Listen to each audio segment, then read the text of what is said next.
రెండవ దినవృత్తాంతంలో 20వ అధ్యాయము 3వ వచనము. అందుకు యెహోషాపాతు భయపడి యెహోవా యొద్ద విచారించుటకు మనస్సు నిలుపుకొని, యెహోషాపాతు రాజైనప్పటికీ యుద్ధం వస్తుంది అనగానే భయపడ్డాడండి. భయం అనేది మానవ సహజం. అది రాజైనా సామాన్య ప్రజలైనా ఎవరైనా సరే భయం అనేది మానవ సహజం. కానీ భయపడినప్పుడు మనం ఏం చేస్తున్నాం అనేది ప్రశ్న. కొందరైతే ఏదైనా ప్రాబ్లం రాగానే అటు పరిగెత్తి ఇటు పరిగెత్తి వాళ్ళు చేయాల్సిందంతా చేస్తారు.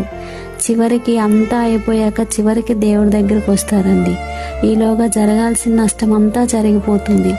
కానీ యెహోషాపాతు అలా చేయలేదండి. ఏం చేశాడో చూద్దాం రండి. 3వ వచనము.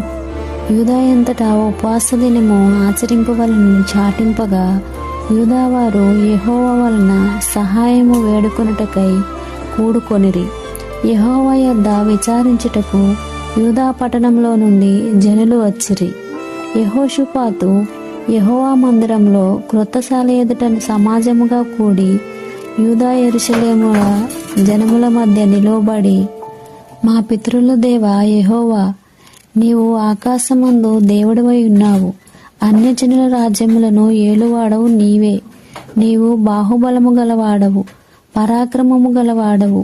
నిన్నెదిరించుటకెవరికి నీ బలము చాలదు. అదేంటండి, ఇక్కడ యుద్ధం వచ్చిందేమో యెహోషాపాతు మీదకి. ఈయనేమో వెళ్ళి యెహోవా నీవే యుద్ధశూరుడవు, నీవే బలవంతుడవు, నీవే పరాక్రమశాలి అని మాట్లాడుతున్నాడు. అంటే ఇప్పుడు యెహోషాపాతు ఏం చేస్తున్నాడండి? ఆయనకు వచ్చిన సమస్య అంతా దేవునికి అప్పగిస్తున్నాడు. ఆయనకు వచ్చిన ప్రాబ్లం అంతా దేవునికి ట్రాన్స్ఫర్ చేస్తున్నాడు. ఇక్కడ వాక్యం ఉంది కదండి, మీ చింత యావత్తు నా మీద వేయుడని. అవునండి, మన చింత యావత్తు దేవుడి మీద వేసి మనం ప్రార్థించాలండి. మనం దేవుణ్ణి ఆరాధించాలి. ఇక్కడ యెహోషాపాతు కూడా అదే చేస్తున్నాడండి. ఆయన చింత మొత్తం దేవుని మీద వేశాడు. ఇక్కడ సమాజంగా కూడుకుని దేవుణ్ణి ఆరాధిస్తున్నాడు. యెహోషాపాతు మీదకి యుద్ధం వచ్చిందండి. యుద్ధం వచ్చినప్పుడు యెహోషాపాతు భయపడ్డాడు. భయపడిన వెంటనే దేవుని దగ్గరికి వెళ్ళాడండి. దేవుని మందిరానికి వెళ్ళాడు. దేవుని మందిరానికి వెళ్ళి ఆయనకు వచ్చిన సమస్య అంతా దేవునికి అప్పగించుకున్నాడు. దేవునికి అప్పగించుకుని సమాజంగా కూడుకుని మందిరంలో దేవుణ్ణి ఆరాధించాడు, స్తుతిపరిచాడు, ఘనపరిచాడు. అప్పుడు దేవుడు యెహోషాపాతుకు విజయాన్ని ఇచ్చాడండి. అలాగే మనం కూడా అంతేనండి. మనకి ఏదైనా సమస్య వచ్చినప్పుడు మనము భయపడొచ్చు.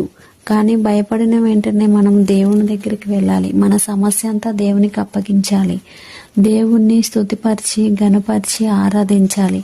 అప్పుడు ఆయన మన పక్షంగా నిలబడి మనకి విజయాన్ని ఇస్తారండి. హల్లెలూయా.